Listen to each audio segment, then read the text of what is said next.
Well, I served on her from 69 to the beginning of 72.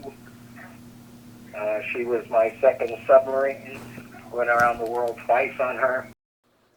So we got tasked to do a lot of the operations which required silent submarines, because diesel submarines, when they ran on the battery, were very quiet. Served on one more diesel submarine, then I had to go to nuclear submarines. And when I got stationed in Charleston, the Clamagore was back. Well, we had a mascot, our Labrador Retriever named Lady, lived in the after torpedo room. She was, got her as a puppy, and they kept her in the after torpedo room. Had her house broken to use a box. She just was the ship's counselor. If you had a bad day, you'd go back there and pet her and scratch her behind the ear. She'd smile, wag her tail, and everything was good with the world. I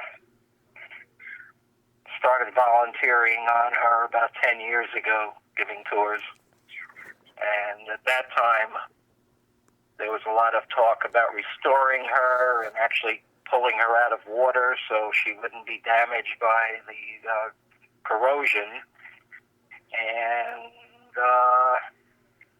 somehow that kind of took back seat to saving the USS Laffey, which was falling apart. They actually had to borrow $9 million from the state of South Carolina in order to replace the hull. And that kind of sealed the fate for Clamagore, but that was before she really fell apart. At one time, they had actually started to replace the superstructure, which is all cosmetic, to replace it.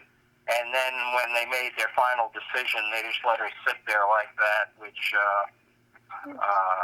it makes her look really bad. People think she's falling apart, which she isn't. And, it just kind of hurts when you see that, she was a really good-looking submarine, and now to see her falling apart, it's like watching your dog get really old and can't, falling and not being able to do what it used to. But, I always tell people she kept me safe. She got me home, and it's my turn to try to save her. And unfortunately, I couldn't do a good enough job at it. I know it's going to be a dark day for me when she finally leaves. Not a big priority anymore to save the history. And once she's gone, that's it. She's gone. And people will never know what improvements had been done to diesel boats after World War II.